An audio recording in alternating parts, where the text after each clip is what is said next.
कहते हैं माँ यदि मन भटकता है तो हमें कुछ बातों का ध्यान रखना चाहिए। किन बातों का? बोले हमें मन क्यों भटकता है इस पे विचार करना चाहिए।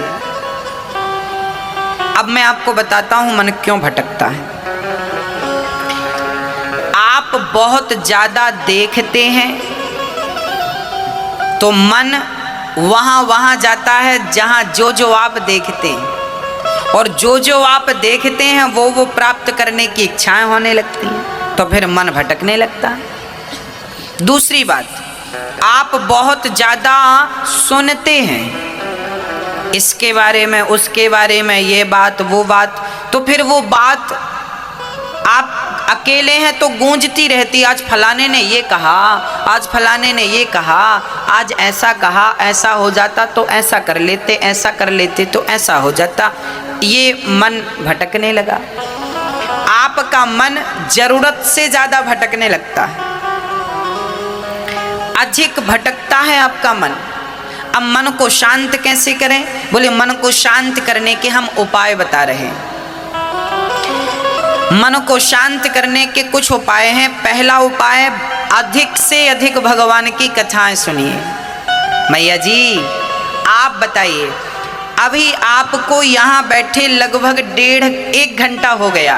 हमारे पूज्य अनुरुद्ध महाराज जी की कथा सुनते रहेगा, देखते रहेगा। महाराज जी ने देखो भाई कैसे सवाल दिया है। आपको अच्छा लगा तो चैनल को सब्सक्राइब करने लेना, वीडियो में बने रहे आप लोग भी। 1 घंटा में क्या आप में से किसी का भी मन भटका? आप अपनी बात करिए और प्रत्यक्ष बात करिए, सबूत के साथ बात करिए, प्रमाण के साथ बात करिए। आप यहाँ 1 घंटे से बैठे हैं, इस 1 घंटे में आप में से किसी का मन भटका? हाँ या ना? नहीं भटका? तो देखिए ये बात, इस बात का सबूत है कि भगवान की कथा यदि हम नित्य सुनना शुरू करें तो मन का भटकाव धीरे धीरे समाप्त हो जाएगा। मन का भटकना मिटेगा तो भगवान की कथा से मिटेगा। ये पहली बात। अब प्रश्न दूसरा, अब कथाएं रोज रोज तो होंगी नहीं, तो फिर क्या करेंगे? बोले जब कथाएं हों तो कथाएं सुने, और जब कथाएं ना हों तो कीर्तन करें। बैठ जाएं घर में, मंदिर में, कहीं भी, और कीर्तन करें। श्री कृष्ण गोविंद हरे मुरारी, हे नाथ नारायण बा, श्रीमन नारायण नारायण नारायण। हाँ, कीर्तन करिए। श्रीमन नारायण नारायण नारायण, श्रीमन नारायण। पहली बात है कथा सुनिए, और दूसरी बात कीर्तन करिए। काम करते रहना और नाम जपते रहना। अब जैसे हमारी माताएं सुबह सुबह बच्चों को टिफिन बनाती हैं, बच्चों को स्कूल भेजती हैं, जैसे आप उठो आँख खुलते ही कीर्तन करने लग जाओ। श्रीमन नारायण नारायण। नहा रहे हैं तो नहाते जाओ श्रीमन नारायण नारायण ना। इसके बाद कपड़े पहन रहे हैं, कपड़े पहनिए, कीर्तन।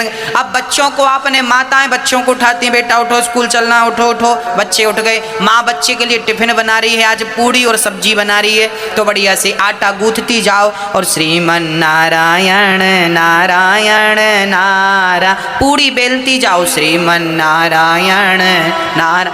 अब पूड़ी सेकती जाओ, आलू काटती जाओ, आलू का बढ़िया सब्जी बनाती जाओ, जो बना रही हो, लौकी आलू की, जो भी गोभी आलू की सब्जी बनाती जाओ श्रीमन नारायण। ये सब्जी बन रही है, सब्जी भी बन जाएगी और कीर्तन भी हो जाएगा, रोटी पूड़ी भी बन जाएगी। और तब तक पति ने आवाज लगाई, जरा चाय लाओ। अब चाय बना रही है पत्नी, बढ़िया चाय चढ़ा दी आपने, पानी डाल दिया, दूध डाल दिया, श्रीमन नारायण नारायण। चाय पक रही है, अब मन में कीर्तन चल रहा। हाँ, कीर्तन। तब तक ससुर जी ने आवाज लगाई, बहू चश्मा नहीं मिल रहा बेटा। अब बहू दौड़ी दौड़ी गई, वो चश्मा ढूंढ रही है, तो चश्मा ढूंढो श्रीमन नारायण नारायण नारायण। भाई आपका शरीर व्यस्त होता है, मुंह कहीं व्यस्त नहीं होता। हाँ या ना?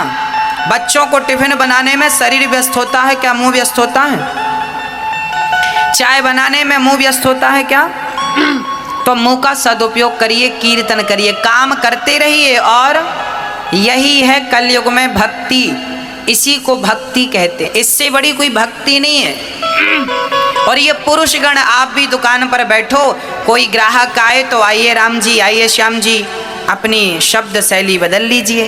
हर ग्राहक को, ग्राहक तो वैसे भी भगवान होता है, तो ग्राहक को आइए राम जी, आइए श्याम जी, आइए कन्हैया जी, क्या चाहिए, आइए राधा रानी, आइए, सारा काम करो। पर हर पल कोई नहीं है तो कीर्तन श्रीमन नारायण नारायण ना।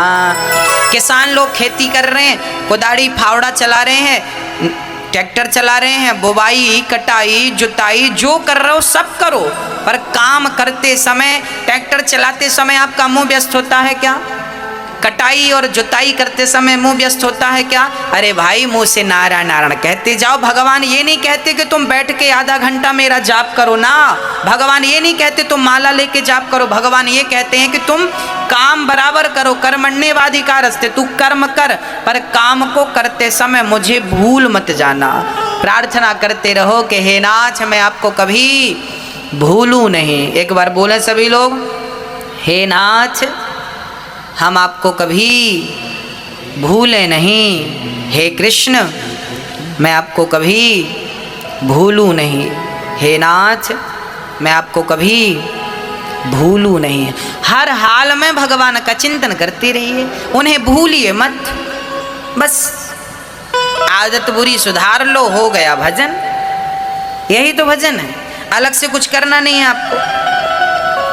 तो मन को वश में करने के हमने कितने उपाय बताए, बताइए आप। मैया जी, ओ मैया, ओ मेरी माँ, कितने उपाय बताए हमने, बताओ। मन को वश में करने के कितने उपाय बताए, कौन कौन से?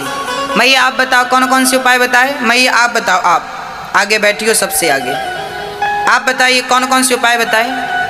हाँ, आप ही बताइए। पहला उपाय क्या था? नहीं सुना आपने? नहीं सुना? नहीं सुना आपने? कौन सा बताइए? मैया आप बताइए, आप चश्मा लगाए बैठी हैं। दूसरा उपाय बताइए, बताइए क्या बताया हमने?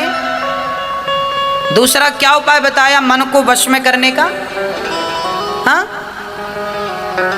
लो, तुरंत का तुरंत याद नहीं है, घर जाके पता नहीं क्या याद रहेगा। इसलिए कहते हैं बात को जरा ध्यान से सुनिए, मन को पूर्ण रूप से लगाइए, है ना। मन को वश में करना हो तो पहला काम है भगवान की कथाएं ज्यादा सुनो, दूसरा काम है कीर्तन ज्यादा करो। काम करते रहो और नाम जपते रहो। ये दो चीज यदि आपके अंदर आ गई तो मन धीरे धीरे, कितना भी बिगड़ा हुआ मन क्यों ना हो, वो धीरे धीरे केंद्रित हो जाएगा। और याद रखना मेरी माँ, जिस दिन मन बिल्कुल शांत हो गया उस दिन, उसके दूसरे दिन नहीं, उसी दिन परमात्मा की प्राप्ति आपको हो जाएगी। मैं आपको एक छोटा सा एग्जाम्पल देख के समझाता हूँ। यदि सुई हिल रही है तो क्या हिलती हुई सुई में कोई धागा डाल सकता है? कहो हाँ या ना? नहीं। धागा डालने के लिए सुई को क्या करना पड़ेगा? स्थिर करना पड़ेगा। सुई स्थिर है तो उसमें धागा आसानी से चला जाएगा।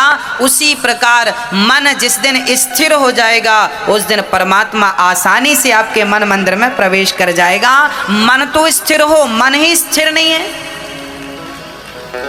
मन की गति है अटपटी, झटपट लखे न कोय, और मन की जब खटपट मिटे तो झटपट दर्शन होए। मन के हारे हार है, मन के जीते जीत, और मन ही मिलावत राम से, मन ही करत फजीत। सारी गति मन की ही है।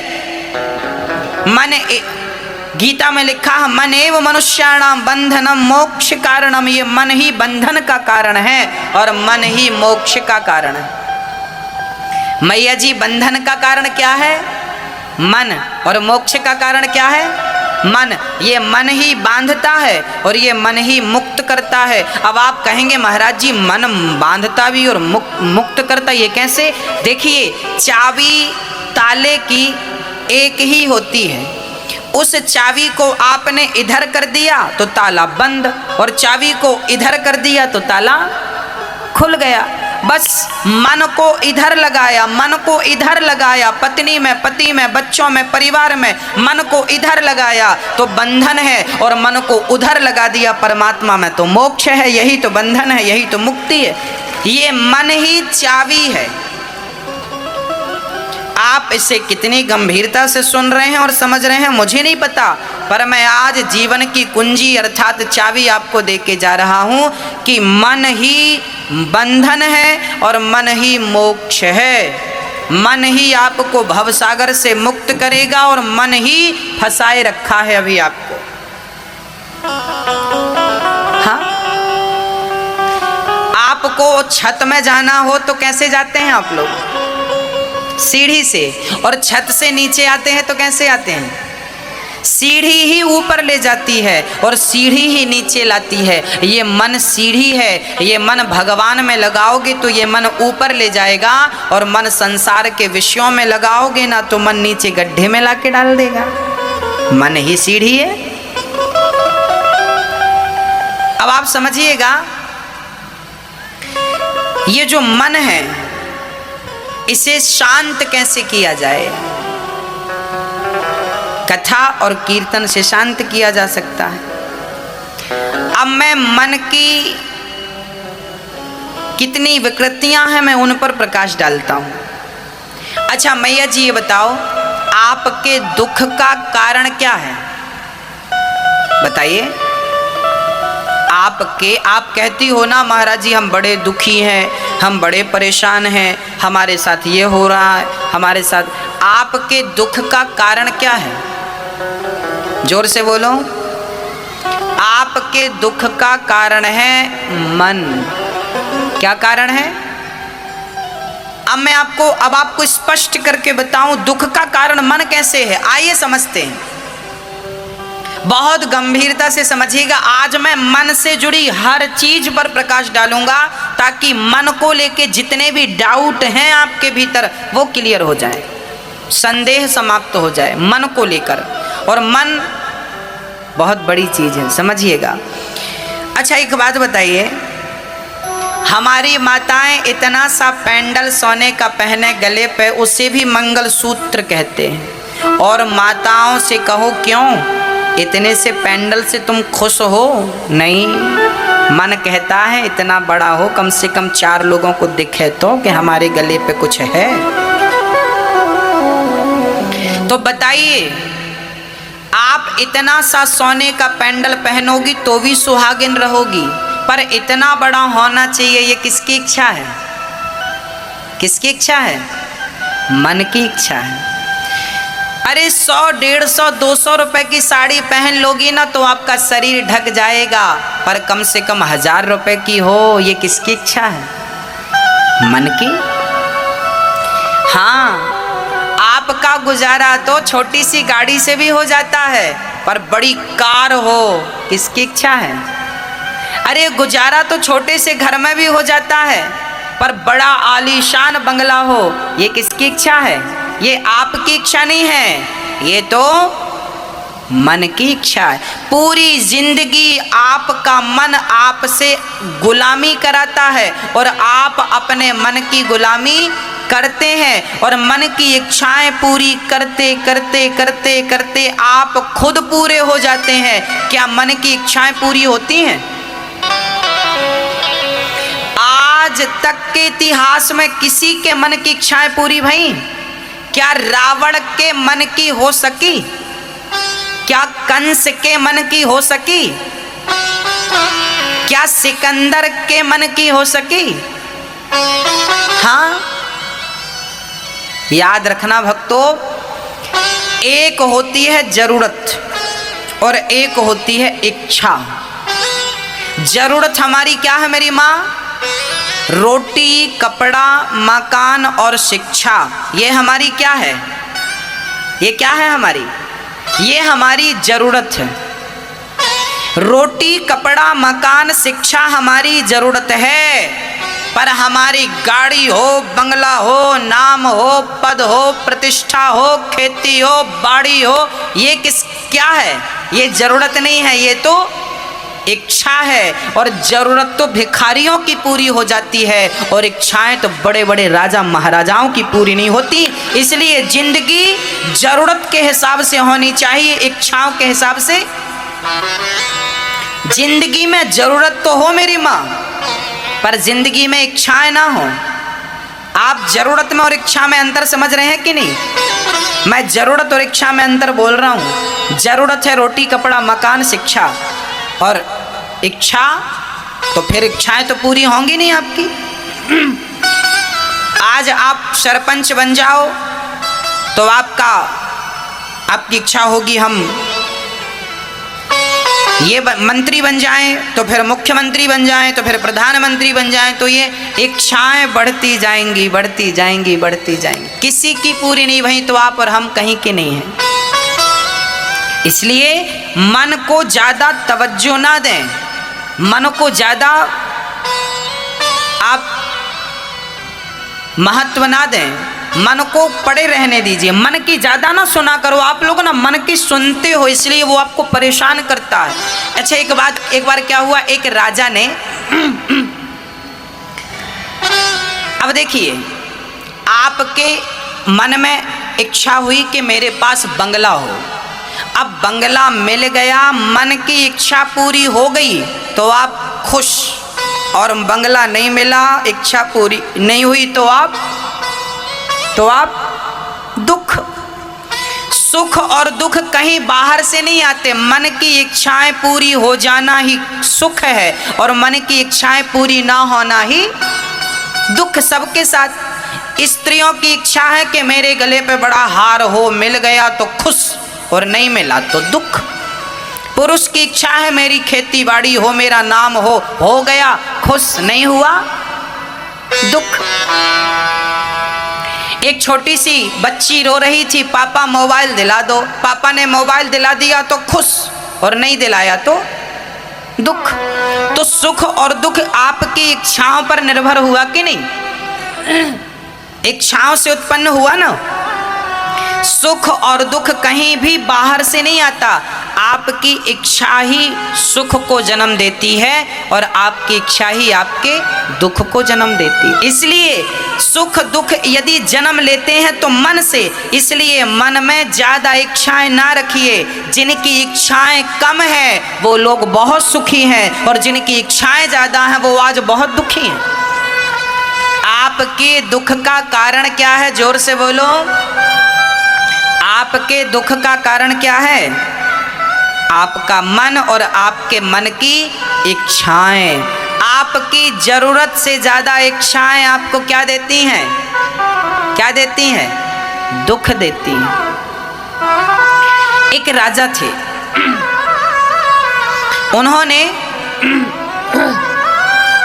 एक बकरे को खड़ा किया और नगर में डिंडोरा पीटा कि जो बंदा इस बकरे का पेट भरेगा उसे हम इनाम देंगे।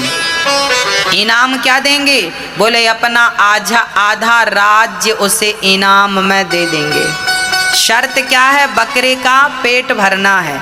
अब बताइए, क्या बकरे का पेट भरना कोई कठिन बात थी? लोग ले गए, महाराज जी हम लाते हैं। दिन भर जंगल में हरी हरी घास खिलाई, शाम को पेट भर गया, बकरा बिल्कुल खिल गया, लाकर खड़ा किया। राजा साहब बकरे का पेट भर गया, आधा राज्य दो। राजा ने कहा मैं पहले चेक तो करूं कि पेट भरा कि नहीं। तो हरी हरी घास राजा ने उठाकर उसके सामने डाला कि पेट भरा होगा तो नहीं खाएगा, और नहीं भरा होगा तो। अब बकरे को जैसे ही राजा ने घास डाला तो बकरा खाना शुरू किया। अब खाया तो राजा ने कहा पेट भरा होता तो खाता नहीं, खा रहा है इसका अर्थ तभी इसका पेट नहीं भरा, चलो इसे दंड दिया जाए। ऐसे करते करते महीनों बीत गए। बड़े बड़े समझदार लोगों ने ट्राई किया पर कोई भी बकरे का पेट ना भर सका। आप बताइए बकरे का पेट भरता है? कितना भी खिलाओ पर थोड़ी सी घास देखेगा तो फिर वो खाएगा। सही है क्या? हाँ या ना? सही है। एक महात्मा जी को पता चला कि बकरे का पेट भरना है। महात्मा जी बोले ठीक है राजा हमें मौका दो। राजा ने मौका दिया। महात्मा जी जंगल ले गए और बढ़िया बांस का डंडा तोड़ लिया बाबा जी ने, और जैसे ही बकरा घास खाए तो बाबा जी उसके मुंह पे एक जमाए। बकरा दूर खड़ा, बकरा बाबा की तरफ देखे, फिर घास खाने जाए बाबा, फिर उसके मुंह पे एक लाठी जमाए। अब बकरे को समझ आने लगा कि मैं घास खाता हूं तो लाठी पड़ती है, तो लाठी ना पड़े यदि घास ना खाऊं। बकरा चुपचाप खड़ा रहा। बकरे को उतना ही खाने को दिया महात्मा जी ने जितनी उसकी जरूरत थी, जितने में वो जिंदा रह सके, बस। अब अधिक घास खाए तो लाठी पड़े। अब बकरा चुपचाप खड़ा, आंख बंद करके, ऐसा लगा मानो इसे सन्यास हो गया। शाम को महात्मा जी ने बकरे को खड़ा कर दिया राज दरबार में। महाराज पेट भरा है इसका। राजा ने देखा बकरे का पेट बिल्कुल खाली दिख रहा था। राजा बोले पेट खाली है। महात्मा जी बोले पेट पे ना जाइए, आप ट्राई कीजिए। राजा ने घास डाला जैसे ही, तो महात्मा जी बकरे ने सबसे पहले बाबा को देखा। बाबा ने कहा बेटा खाना मत। महात्मा जी की बात मान ली, बकरे ने आंख बंद कर ली। राजा घास डालते गए, डालते गए, डालते गए, डालते गए, पर एक रत्ती घास बकरे ने नहीं खाई। राजा चरणों में गिर पड़े, महात्मा जी ये कैसा पेट भर दिया आपने। महात्मा जी बोले बेटा जैसे बकरे का पेट कभी नहीं भर सकते आप, ऐसे इस मन का पेट कभी नहीं भर सकते आप। ये मन ही बकरा है। जैसे हमने बकरे के मुंह पे लाठियां मारी तो इसने खाना पीना बंद किया, ऐसे ही आप भी अपने मन में संयम की लाठियां मारिए। देखना इंद्रियों के न घोड़े बढ़े, इनमें संयम के हरदम कोड़े पड़े। इनको रथ के सुमार्ग लगाते चलो और मन से गोविंद गोपाल गाते चलो। संयम जानते हैं ना, मेरी इच्छा हो रही है कि मैं रसगुल्ला खाऊं, परंतु इच्छा तो हो रही है, पर मैं बोलूं ना मैं नहीं खाऊंगा क्योंकि ये नुकसानदायक है। हाँ, आप की इच्छा होने के बाद भी आप ना करें वो काम, इसे कहते हैं संयम। धीरे धीरे जब आप कंट्रोल करेंगे तो फिर वो इच्छाएं समाप्त हो जाएंगी। फिर वो मन, बकरा पहले परेशान कर रहा था, कुछ भी खाता और फिर राजा डालता तो खाता, और अब बाबा जी ने जो लाठियां जमाई तो अब नहीं खाता। अर्थात मन को भी थोड़ा सा डांटिए, मन को भी थोड़ा सा मारिए। गोस्वामी जी डांट रहे हैं, रे मन तू सत्संग कर, छोड़ जगत की रीत, और अंत समय पछताएगा जब आयु जाएगी बीत। रे मन सब सो निरस है, सरस राम सो होए, उचित सिखावन देते हैं निस दिन तुलसी तोए। रे मन मन को बहुत डांटा गया है, और 4 वेद और 18 पुराण आपसे केवल एक ही बात कहते हैं कि आपने अपने मन को साध लिया तो आपका वेद पुराण सुनना समझना सफल हो गया।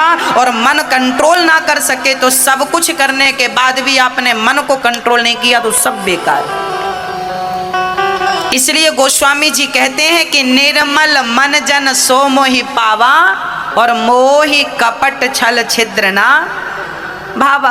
भगवान को कौन सा मन पसंद है मेरी माँ? बोले निर्मल मन जन, जिसका मन स्वच्छ हो गया है, निर्मल हो गया है, निष्कलंक निष्कपट हो गया है, उसके मन को परमात्मा स्वीकार कर लेते हैं। और जिसके मन में राग है, द्वेष है, छल है, कपट है, कुछ भी भरा है गंदा, भगवान कहते हैं अभी ये योग्य नहीं हुआ। तो मन को आप ठीक करें। कैसे ठीक करें? बोले कथाएं सुने, अधिक से अधिक कीर्तन करें और इच्छाएं कम करें। ये उपाय मन को ठीक करने के हैं। मन की जो बीमारी है उस बीमारी से आप इस प्रकार से बच सकते हैं। किस किस को ये बातें समझ में आ गई? हाथ उठाओ। समझ में आ गई तो हाथ उठाना, नहीं तो फिर पूछना, हम फिर से रिवीजन कर देंगे। मैया हाथ उठा रही हो, समझ में आ गया? बताओ आपके दुख का कारण क्या है? हाँ मैया जी, आप बताओ आपके दुख का कारण क्या है? मैया, ओ मैया, मैया जी कहाँ देख रही हो? बताओ आपके दुख का कारण क्या है? मन भर बोलेंगे तो बात अधूरी रहेगी। आपके दुख का कारण है आपकी अधिक इच्छाएं। मन की अधिक इच्छाएं आपके दुख का कारण है। यदि आप बोलेंगे दुख का कारण मन है, तो फिर आप सामने वालों को समझा नहीं पाएंगे ना। इसलिए पूरी बात बोलिए कि दुख का कारण है मन की अधिक इच्छाएं। हमारे पूज्य अनुरुद्ध महाराज जी की कथा कैसा लगा, अच्छा लगा तो लाइक करना, शेयर करना, चैनल को सब्सक्राइब करना। जाते जाते राधे राधे जरूर लिखना। ऐसे वीडियो देखने के लिए बेल आइकन जरूर दबाना।